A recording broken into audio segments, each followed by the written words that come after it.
আসসালামু আলাইকুম। আজকে আপনাদেরকে একদম ঘরোয়া পদ্ধতিতে কামিজ কাটিং করে দেখাবো। যারা সেলাই কাজে একদম নতুন তাদেরকে একটা রিকোয়েস্ট রাখবো, আজকের ভিডিওটা একটু মনোযোগ সহকারে সম্পূর্ণ ভিডিওটা দেখুন। আশা করি আপনি সবার বডির জন্য কাটিং করতে পারবেন। তো প্রথমে আমি কাপড়টা কিন্তু সুন্দরভাবে সাইজ করে নিব।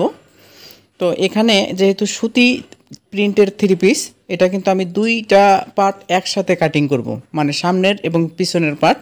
নিচের দিকে কিন্তু কাজ করা আছে, এই ফুলগুলো কিন্তু আমাদেরকে রাখতে হবে। কিভাবে আপনারা রাখবেন, এই দেখুন এখানে যে আর্ট করা যে আমি যে চিহ্নটা দিয়েছি, এখানে কিন্তু এই ডিজাইনটা আমাদের রাখতে হবে, কোনোভাবে কাটিং করা যাবে না।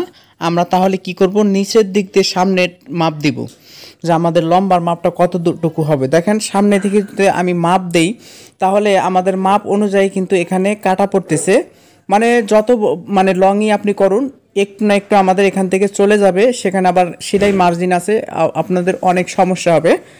যখন আমাদের নিচের দিকে দেখুন এখানে আমি 1 ইঞ্চি পরিমাণ নিচে ভাঙা দিব, তো 1 ইঞ্চি থেকে আমাদের নিচ থেকে লম্বার মাপটা নিতে হবে।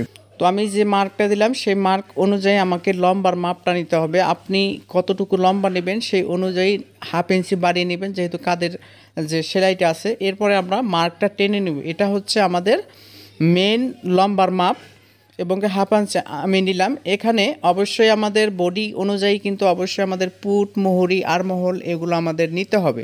তো আমি যার জন্য কাটিং করব তার বডি হচ্ছে 40। তো আপনাদের যত হবে সেই অনুযায়ী আপনাদেরকে আমি বলে দিব, সেই অনুযায়ী আপনারা কাটিং করবেন। এখানে যেহেতু আমার 40 বডি, তাহলে কিন্তু অবশ্যই আমাদেরকে এখানে 7 নিতে হবে, 44, 42 এরকম বা 38 হলে আপনারা এখানে 7 ইঞ্চি নেবেন। নেওয়ার পরে এখন অবশ্যই আমাদেরকে মুহুরি নিতে হবে, মুহুরিও কিন্তু আমি এখানে 7 ইঞ্চি পরিমাণে মুহুরিটা নিব। তো আপনাদের এই বিষয়গুলো মানে যদি আপনি একটু ক্লিয়ার করতে পারেন যে কত বডির জন্য কত ইঞ্চি মুহুরি বা পুট, এই বিষয়টা আমাদের কিন্তু একটু অনেক বেশি ইম্পর্টেন্ট, ঠিক আছে। আমি কিন্তু 40, 42, 44 বডির এখানে 7 ইঞ্চি, বিশেষ করে 35 কিংবা 36 যদি হয় আপনাদের, তাহলে কিন্তু অবশ্যই এখানে 6.5 ইঞ্চি নেবেন, ঠিক আছে। এবং কি মুহুরিটাও আপনারা 6.5 ইঞ্চি নেবেন। এরপরে আমি সুন্দরভাবে মার্কটা টেনে নেব। এখন আরেকটা ইম্পর্টেন্ট একটা বিষয় আপনাদের হচ্ছে, আপনারা সাইড ফাড়া কতটুকু নেবেন। যদি সাইড ফাড়া যদি আপনি নির্দিষ্ট পরিমাণ না নিতে পারেন, তাহলে কিন্তু অনেক সময় ছোট হলে আপনাদের পাঞ্জাবির মতো হবে, অনেক সময় বড় হলে একদম বিচ্ছিরি হবে। তাই আপনারা এই সাইড ফাড়াটা আপনারা কী সিস্টেমে নেবেন, যখন আপনি হোক বা আপনার কাস্টমারই হোক, আপনার তার পারফেক্ট একটা কামিজের মাপ নিয়ে কিন্তু এই মাপটা আপনারা নেবেন। এবং কি অনেক সময় লম্বা এবং কি কামিজের লম্বা অনুযায়ী ভেদ করে কিন্তু আমাদের এই সাইড পাড়া দিতে হয়, ঠিক আছে। আমি যার জন্য কাটিং করতেছি, এটার লম্বা হচ্ছে কামিজের 45 ইঞ্চি লম্বা, তাই এখানে আমাকে দিতে হবে 21 ইঞ্চি কিংবা 20.5 ইঞ্চি, এরকম দিলে আমাদের পারফেক্ট হবে। এর থেকে বেশি হলে আপনাদের 21 নিতে হবে, বা এর থেকে বেশি হলে আরও বেশি হলে 22 নিতে হবে, এর থেকে কম হলে আপনাদের 20 বা 19.5 এরকম কিন্তু আপনাদের নির্দিষ্ট একটা মাপ আছে। এরপরে এটার মাঝামাঝি আমাকে আরেকটা মার্ক করতে হবে, এটা পেটের মাপ। এটা মাঝখানে আমি একটা এভাবে ভাঁজ করব, ভাঁজ করার পরে মাঝখান প্লেসে যেটা চিহ্নটা আসবে সেই অনুযায়ী আমাদেরকে আরেকটা মার্ক করতে হবে। এটা কেমন করে, এটা আপনাদের অবশ্যই বোঝাইতে পারছি। এরপরে আপনাদেরকে বডি অনুযায়ী 4 ভাগের 1 ভাগ নিতে হবে। তো আমি যার জন্য কাটিং করব তার বডি হচ্ছে 40 ইঞ্চি, তাহলে এখানে 4 ভাগের 1 ভাগ হচ্ছে কত, 10 ইঞ্চি। তো আপনার বডি কত বা আপনার কাস্টমারের বডি কত, এই অনুযায়ী আপনাদেরকে 10 ইঞ্চি নেওয়ার পরে এক্সট্রা আপনাদেরকে 1.5 ইঞ্চি প্লাস করতে হবে। কোনোভাবে কম রাখবেন না, 1.5 ইঞ্চি দিবেন, কারণ অনেক সময় টাইট হলে এটা আপনারা লুজ করতে পারবেন পরবর্তী সময়ে, ঠিক আছে। আমার পেটের মাপ হচ্ছে 38, তাই আপনারা এখানে আমি 4 ভাগের 1 ভাগ নিলাম। এখানেও কিন্তু আমাকে 4 ভাগের 1 ভাগ নিতে হবে, ঠিক আছে। এভাবে আপনারা কিন্তু 4 ভাগের 1 ভাগ করে নিয়ে নেবেন। নেওয়ার পরে স্কেলের সাহায্যে সুন্দরভাবে মার্কগুলো টেনে নেবেন।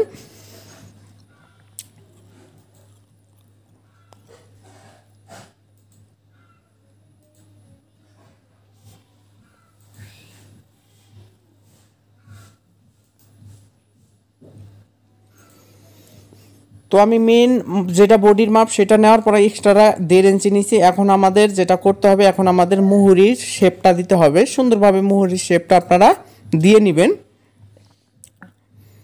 এখান থেকে আমি 1.5 ইঞ্চি নিলাম, 1.5 ইঞ্চির উপর দিয়ে আমি কিন্তু এই মাপটা নিয়ে নিচ্ছি। আপনারা ঠিক একইভাবে 1.5 ইঞ্চি নেওয়ার পরে এখানে রাউন্ড শেপটা দিয়ে নেবেন। এরপরে আরেকটা বিষয় হচ্ছে আপনাদের ঘের, আপনাদের কামিজের ঘের মানে আপনাদের যেটা পারফেক্ট সেটা নেওয়ার পরে 1 ইঞ্চি আপনাদের প্লাস করে নিতে হবে। সেটা কি কেন সেটা আমি আপনাদেরকে বলি। আমাদের যে সাইড ফাড়া যে 1 ইঞ্চি মোড়ানো সেলাই থাকে সেটার জন্য কিন্তু আমাকে এখানে নিতে হবে, এখানে আমাদের মানে 26 ইঞ্চি হবে, তাহলে এখানে আমাকে নিতে হবে 13.5 ইঞ্চি। এখানে 4 ভাগের 2 ভাগ আমাদের নিতে হবে, ঠিক আছে। এখানে আমি 1 ইঞ্চি প্লাস করে দিচ্ছি। তো অবশ্যই আমাদেরকে এটা কিন্তু মাথায় রাখতে হবে, আপনাদের 26 ইঞ্চি হলে তাহলে 14 নেবেন, আর যদি 28 ইঞ্চি হয় তাহলে আপনারা 15 নেবেন, মানে অর্থাৎ 1 ইঞ্চি আপনাকে প্লাস করতে হবে। দেওয়ার পরে আপনাদের মার্কগুলো সুন্দরভাবে টেনে নেবেন। তো আমি টেনে নিচ্ছি, এটা কিন্তু আমাদের এক্সট্রা 1 ইঞ্চি, এটা কিন্তু আমাদের টিকবে আরও। দেখেন এখান থেকে যে আমি 1 ইঞ্চি একটা মার্ক দিলাম, এটা কিন্তু আমাদের সেলাই করার পরে এটা কিন্তু আমাদের মেন হয়ে যাবে, ঠিক আছে।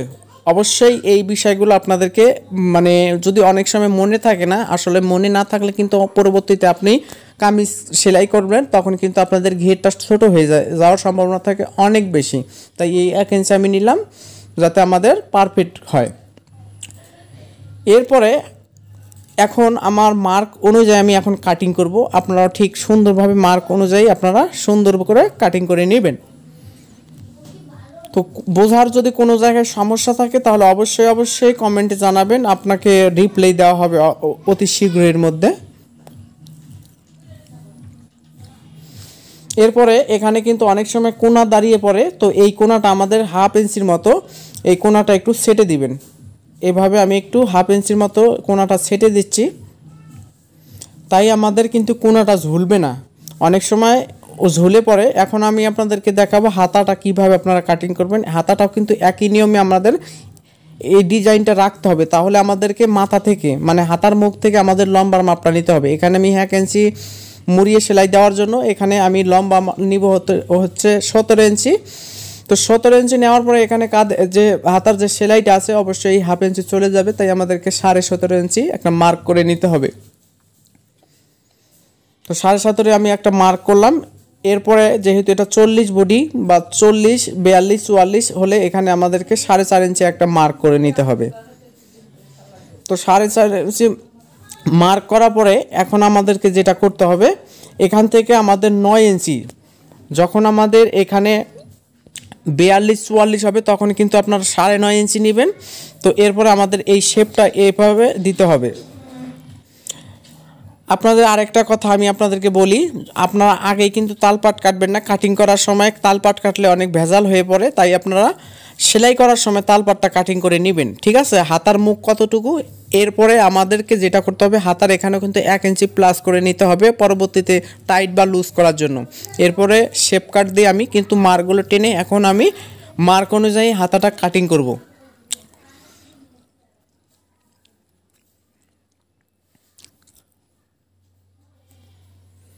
তো সম্মানিত ভিউয়ার্স, আপনার বাসায় যদি সেলাই মেশিন থেকে থাকে, তাহলে যদি সেলাই মেশিনের কোনো সমস্যা হয়ে থাকে তাহলে অবশ্যই আমার চ্যানেলের মধ্যে অনেক সেলাই মেশিন সমস্যার সমাধানের ভিডিও আছে, আপনারা দেখে নেবেন। তো আশা করি আজকের ভিডিওটা আপনার কাছে অনেক ভালো লাগছে। অবশ্যই চ্যানেলটা সাবস্ক্রাইব করতে ভুলবেন না, পাশে থাকা বেল আইকনটি বাজিয়ে দিবেন। ভালো থাকবেন, সুস্থ থাকবেন, খোদা হাফেজ।